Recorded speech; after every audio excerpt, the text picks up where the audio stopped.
What's going on, guys? Bryce Crispy 94 here, joined by the one and only Mr. Cryo himself. What's going on, everybody? Cryoquake here from an alternate time. No, I'm just kidding. I'm in a different place for the time being, but we still need to get these episodes up and rolling, so you already know what we're here to do. Alright, we are going to talk about the mighty Rakshasa. And we chose this because it is the year of the tiger in the Chinese... It's not mythology, I guess the Chinese New Year. Yeah. So I was like, January, might as well do a tiger-themed Monster Corner. So, no better time than now. Alright, so this beautiful drawing that you can see before us is the first appearance of the Rakshasa way back in first edition D&D. Thoughts on it? See, it's hard knowing what they are now. I think we've talked about this before because we are 5th edition boys. Right. It's always difficult going back to the first editions because, looking the Rakshasa. Oh God, the Rakshasa. Yeah, it's a fun word to say. This is gonna be hard. Let me try again. Let's practice. Rakshasa. Rakshasa. I'm gonna call them the rocks. The rocks. No, because I think there's a rock. There is a rock. It's a bird. It's a bird. Anyway. R-O-C. I like this a lot. It kind of paints them differently than maybe you might expect. And the reason I say that is because there's incense burning. There's maybe I'm not quite sure what that little thing is down at the bottom right there. Paper. It looks like it has eyeballs. That's what I was thinking. I just noticed that. I was like, and the little snake on top of the jar and right. the rocks and smoking. It makes them. It looks like it's even wearing a robe. This looks like a Playboy cover. He does. He looks like a very suave individual. Yeah, a Playboy Rakshasa, and I like the concept, right? Just from looking at it at a visual perspective, but knowing about them, I feel like this is an inaccurate portrayal. Whilst the elegance, yes, but the actual persona that they hide behind, it's a nice. I like it because it's kind of a misdirect, but I also don't like it because it doesn't seem true to what they actually are. That's fair. That's fair. All right, let's go over here and check out 2nd edition. 2nd edition is fun. I don't know about you. I don't know what you think about it. I don't know it.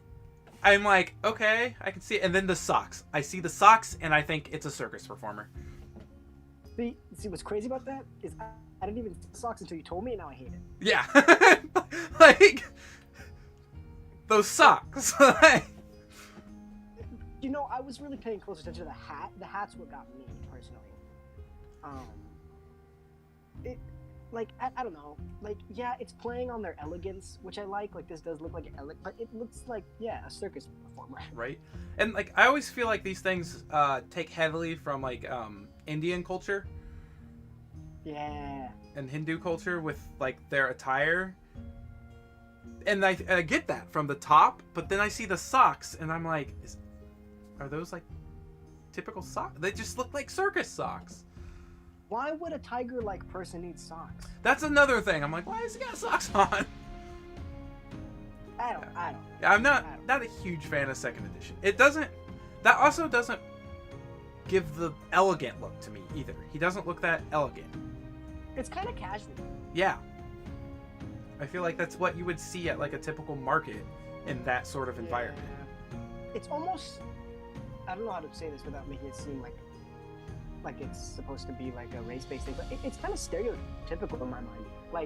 I'm a merchant, let's put them in drapey clothes, colorful patterns, a hat, bags and dangles and stuff like that. I feel like they were kind of dipping into more of almost like a Khajiit. I feel like they were going for Tabaxi Khajiit. Khajiit has wares. Yeah, exactly. I think they were buying into that a little bit. Right. Which, there's nothing wrong with that because in typical mediums Skyrim, stuff like that, the quote unquote cat folk are the traders and travelers and collectors. So it's not I don't mean stereotyping in a bad way. I think they were dipping into okay, well, that is what they are, so let's dress them up. Right. I get that. Oop.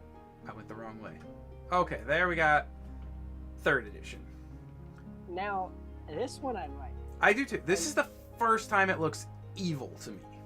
And which exactly, right? But it still has the elegance, right? Those yes. are some nice like robes, right. like drapes, belt, mono-colored, kind of fancy. Got a necklace going on, like a little overcoat type of thing, right?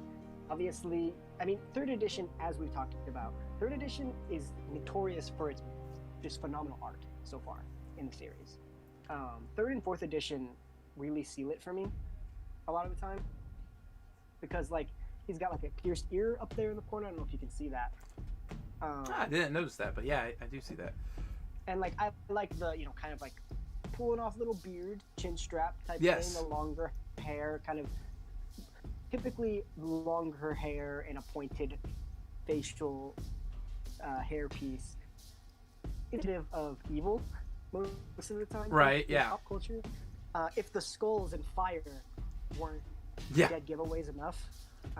That's another thing I like about it with the skulls, because this feels like the first time they're showing it in one of the lower planes, not on the material plane. I like that a lot, especially what we're gonna talk about for their history. This is very much a better representation than the 2 previous ones. I agree.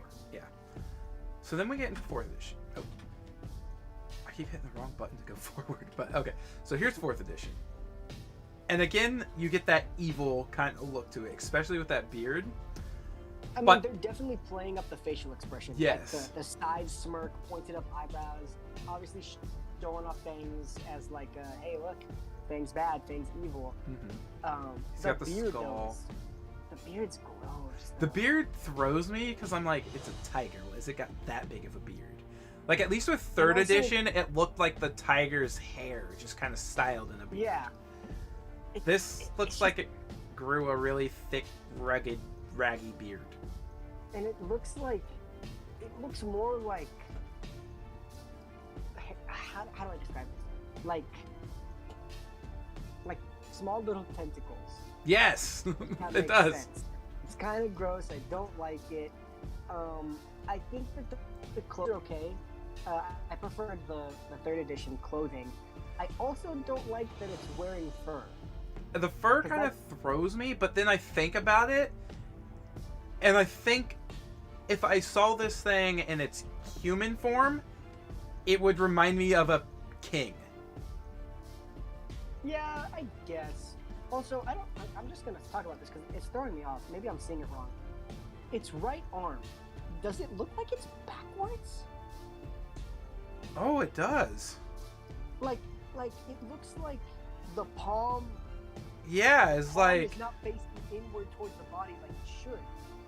And look, if you look at the one that's holding the skull, it looks like the thumb is on the inside. Are the hands swapped?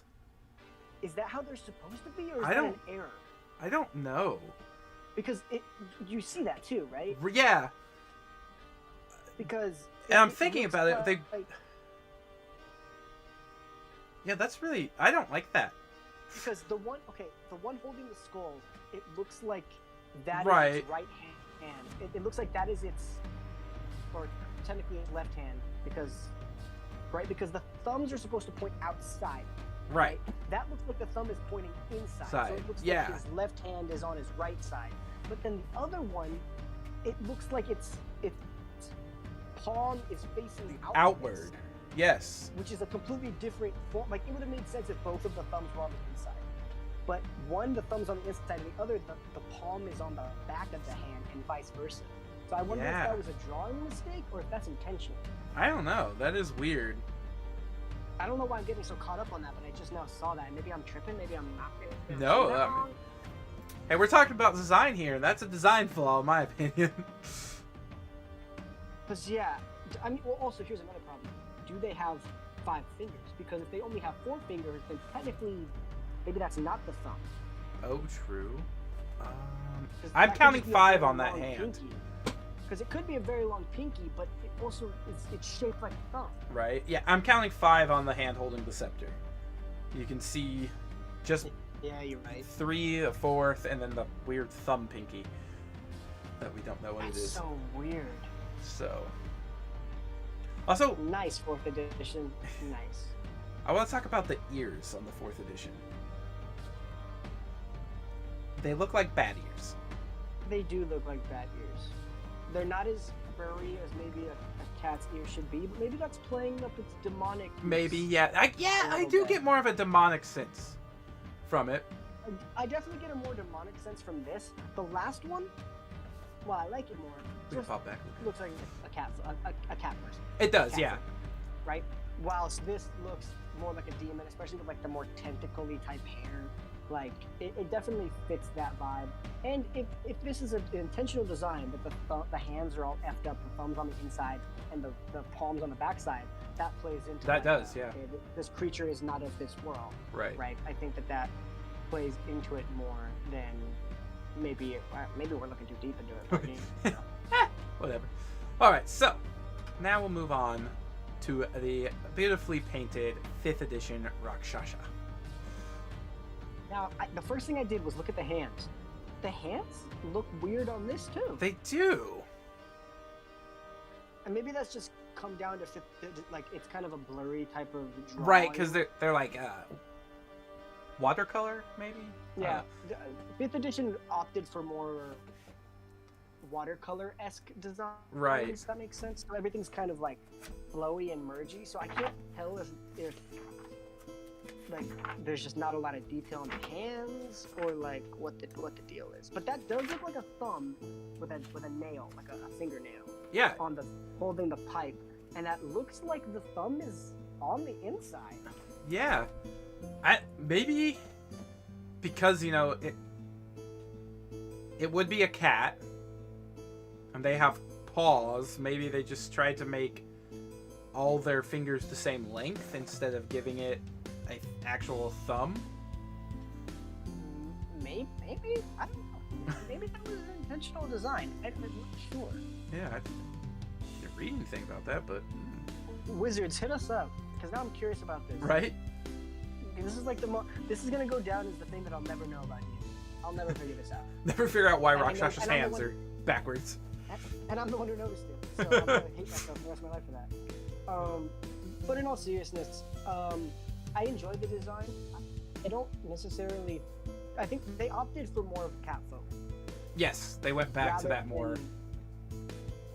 Rather than demonic, I think this is a perfect representation of the first one. Just kind of like they basically took first edition and modernized it. Yes, what they got. I agree, and gave him some sick ass boots. I love the boots. That's my favorite part of the design. I love the long flowy cape. The necklace is nice. I Right. think this fits in with the elegance that they describe, but also like something lies further beneath. Right. The problem that I had with the first one was that he was wearing like a robe. Right, yeah, They're both he's smoking. just like, This one looks like someone who's seen some stuff, but also is like a ruler and maybe has a castle Right. or a Yeah, fortress or something. I like this one because it doesn't just give me straight merchant vibes. It doesn't just give me straight emperor vibes, but it gives me like someone of importance vibes. Exactly. And I don't think it plays anything on either side too far up. I think it's a good representation of what it's supposed to be. Versus they maybe had intended with the other ones, kind of trying to portray different aspects. Like one tried to portray the elegance up, the other tried to play up the emperor evil type up a little bit more. I think this they finally were like, okay, let's find a common with it. Right. And I think that they did pretty good with this one. I agree. So now we're going to dive in to their origin history. So, Rakshasa are from the lower planes.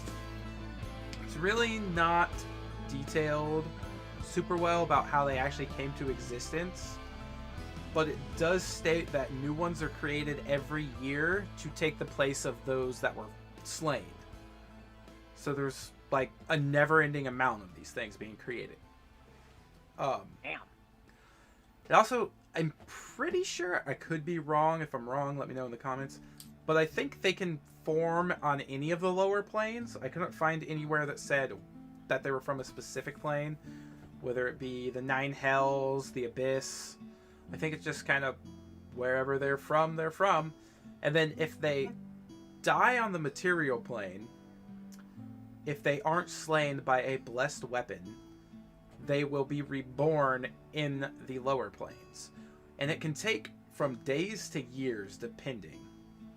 And it's, I guess, very painful for them when they die. When they come back, they have all the memories of what happened before they died and are very pissed off. So Yeah, they that's not good. like to seek revenge on those who wronged them. The problem is, it can take years for them to come back. And then they have to find a way back to the material plane. So by the time they get to the material plane, the people who have killed them might already be dead. But it's okay, because they'll go after your family. Yeah, no, Yep. Definitely. They are Definitely very go after vengeful your family. creatures. We talked about this a little bit ago about the alignment and how this is one of the only creatures I feel like the alignment matters anymore, because they're a very lawful evil. When they're on the material plane, they're just not going around, slaughtering people for the hell of it. They are manipulating. They're a very charismatic creature.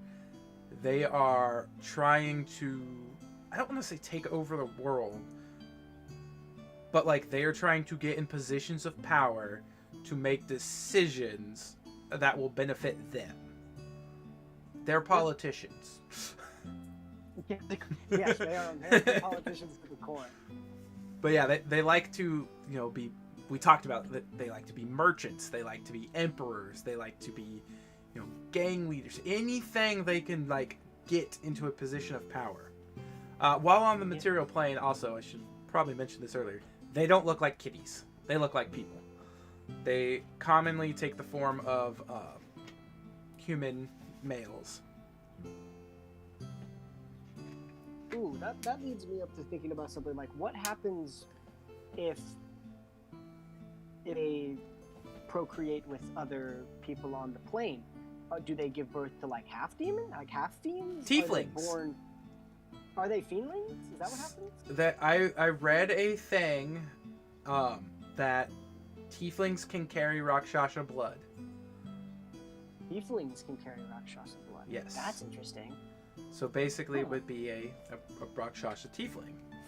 Because my question is then, because like fiends can take all types of different forms. Right. Is the Rakshas's true form cat-like, or is that just the form they choose? Like, is their natural form like a red devil-like being?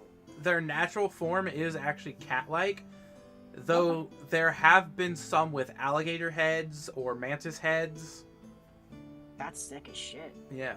I couldn't find any images of those, but they talked about them. And then I think it was 3rd edition had a couple subspecies that didn't make it into 5th edition, so I didn't include them in the list. But there was like Black Panther looking Rakshasa, and I can't remember the other one. But it was like it depended on how they were like born, what actual type of Rakshasa they were. That makes sense. But yeah, that's a little bit on the origin and history of the Rakshasa. Let's look at their stat block here. So medium fiend, lawful evil, like I said. Armor class 16. Pretty high for natural armor. Well, I mean, you gotta think they're probably pretty dexterous, cat-like. Yeah. Falls into the order a little bit. So, hit points 110. Looking at this, there's not really anything I dislike. Like, No, yeah. Excuse me. I think they're a pretty good creature. I think the only thing that I if I have to gripe with something, I will. There's a lot of damage immunities and vulnerabilities, but I think that makes sense for a creature of this nature. Right. Being from the Hells or the Abyss, being very manipulative, wanting power, and it has the capabilities to get power because you can't really do much about it. And I think that it makes sense, right? Because a creature with 110 hit points at like level 8 is nothing, right? But because of all these immunities, you have to play around, you have to do different stuff to get around these kinds of things. But and what I am surprised though is because it is a fiend, I'm surprised it's not immune to fire. Yeah, it doesn't even have like a fire resistance, does it? The one thing. Interesting. My biggest takeaway is this thing's very magical. You know, obviously it can't even be affected by spells 6th level or lower. But then you look at its spellcasting ability, and they didn't really give it like a damaging spell. Yeah, and I think that's probably because most of it's not. I feel like this is a creature that you're not supposed to use to fight your players, right? Obviously, eventually you might have to make them fight. Right. This seems like a character or a monster that is going to manipulate. That's why you have detect thoughts to read somebody before they know what's going on. Disguise yourself, you know, illusions, charm somebody, detect magic to understand what you're up against, make sure like dominate person. Like this is not a villain that is supposed to be used in combat. I feel right. This is a mind fuck, manipulative, like think Loki. Right. Right. Like brain fuck, mind fuck, take advantage of, and manipulate. Like you said earlier, this is a manipulation type of villain / monster rather than just throw it and fight it. I do like though,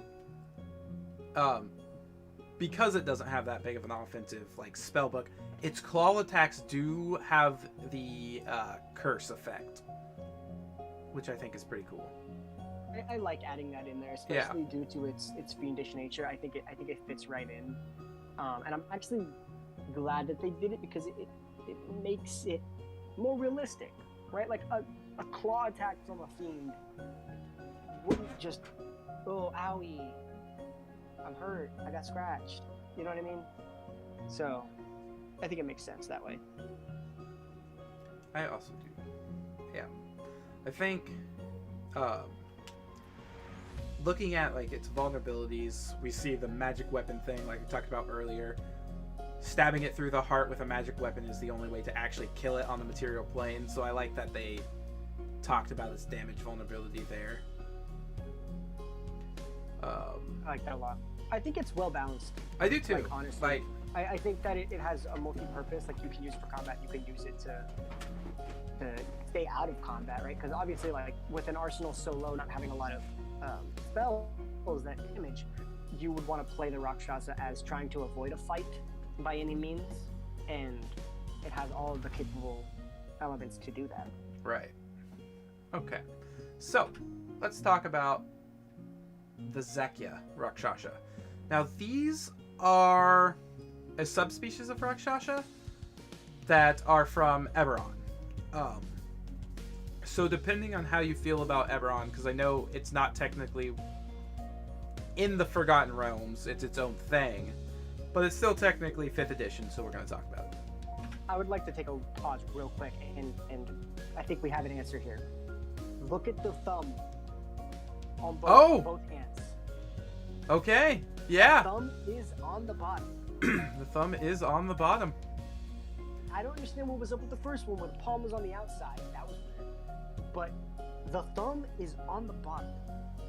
So that's just how they are. Okay. Unless that's just a mistake that they continue to make. Right? It seems like that's the canon, is that the thumb's at the... Oh. That's so weird. I don't like How that. would that work? How would that work? Huh. Let's not think about it. I just want to point out that there's consistency. So, Eberron, Zekya, I believe it's Zekya, Rakshasa. These are... Ooh, had an itch. Like, basically the foot soldiers of the Rakshasa. They're not as magically adept as the regular Rakshasa. So they're kind of a lesser Rakshasa. But that's kind of cool, because you can introduce your PCs to these guys earlier before making them, you know, fight a big bad Rakshasa. Yeah, exactly. I like that idea. So obviously they have a high armor class, but they're covered in scale mail and they have a shield. Their hit points are way lower.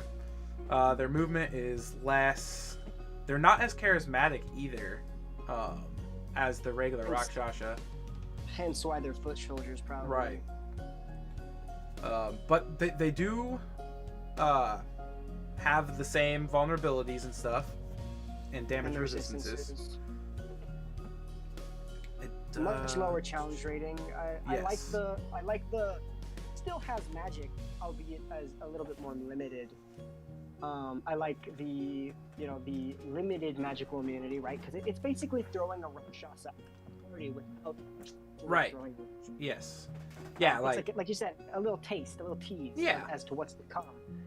Because first level is way better than.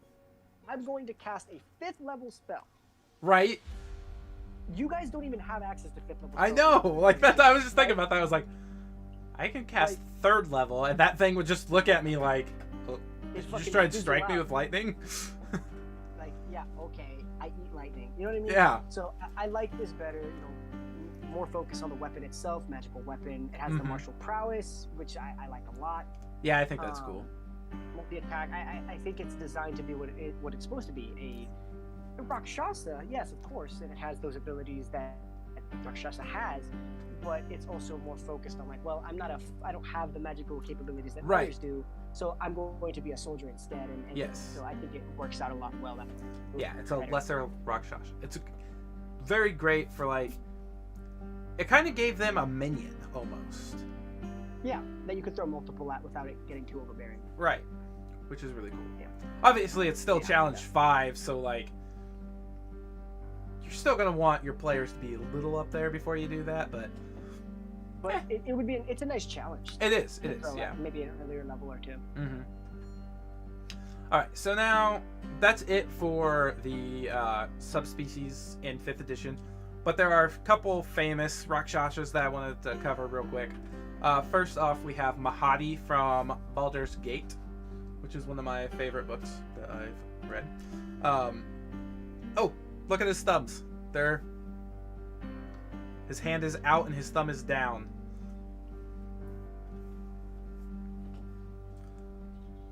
I'm trying to think though, because honestly, from the way it's designed, it could be either way. Because if you look at the left one, right? That's or the true. one Oh, that's yeah. right, it looks like if you focus in and out, the left one could be the left one, the thumb could be behind or in front. Huh. So I don't know. Maybe it is consistent. I don't know. That's up for you to decide Yes. in the comments. You figure it out. So we're not going to go over his stat block or anything. I just wanted to include him in here because he is a famous Rakshasa. The next one is Mortakesh from Aberon. He is a leader, and he is probably the coolest designed Rakshasa I've ever seen. His hand is also all messed up. Oh, you're right. I'm telling you, bro. I was onto something. I didn't even think about it at the beginning. Yeah. Anyway, I never noticed that, but yeah, this guy is just awesome looking. Like, he looks like a demon. so cool. He's so like cool. a Zakir Rakshasa that's got the magical abilities. Like, Yeah. This is a badass, dude. This is a badass right he is. He's a couple he's challenge 15, where a regular Rakshasa is challenge 13. So that makes sense because he's like a leader of them. Yeah. He also has chromatic resistance, which is kind of insane. Oh my god. Like, I want to run this one time. Eberron or just this guy? Both. Yeah. I mean, I like a lot of the stuff that's in Everon. I do too. I take inspiration. Plus, I really like the. Man, if you guys would have got to Ataro a lot later, I think I maybe could have implemented something like this. Yeah. You guys got to Ataro soon, so. I mean, Oh well. we can always backtrack. It's up to you. Yeah. The world is your oyster. Exactly. All right. It's time. Now, speaking of oysters, and the world being your oyster, typically what I do in this little segment is offer a lot of different story points and stuff to do. What I'm going to do differently this time, I think, especially because I'm on my phone and I'm running out of battery. I'm going to provide one campaign starter for all of you. I like And that. You may use this free to your own accord to progress it as you wish or do with what you want and alter it in certain ways. But we touched up on it a little bit briefly, and I like the idea a lot, so shout out to Bryce actually for putting this in my head. The idea that Rakshasas continue to track down the lineage of the person that presented them with a horrendous fate. And it could take years for the body to be reborn, to escape, or find a way out of the abyss or the realms, or the hells. I like the idea that the party is forced together, maybe not forced together, but each one of their ancestors was a part in killing a Rakshasa. And now that Rakshasa is coming to take each individual one of you out. And that has formulated the party. That the party has been brought together out of fear of their life. That throughout the course of the campaign, it's kind of like they're just a party. They don't know what's going on, but as they start doing more research and finding out about themselves, they all find out that they all have a connected history, that each one of their grandparents, great-grandparents, even before that maybe, all had a part to play in sending a Rakshasa back to the abyss. And the whole campaign is, okay, things are going on, normal campaign stuff. Oh, help this faction or do this. But then at some point, they come face to face with this Rakshasa. I like that. They're like, we don't know who you are. We've never heard what's going on. And now they have an even more common ground that they did before. Could be a turning point in the uniting of a party.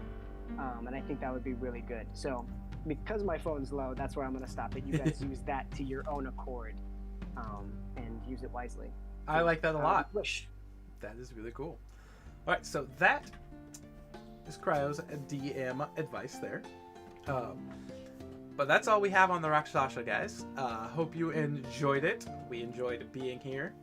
As always, leave a comment down below. Tell us what creature you guys want to see next. We'll cover whatever you guys want. Any final words? Take care, you guys. Much love, and we're gonna bring back great episodes every time we do this. I think I have one in mind. Ooh. I think I have one in mind for the next one. All right, so if we I don't like get it. the comment, I think I have one. So stay safe out there, guys. Yes.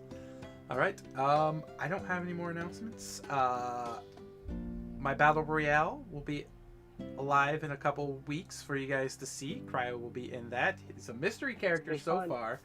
We got a lot of returning cast members from the first one shot, so that's exciting. But yeah, until next time, catch you guys later. Peace. Peace.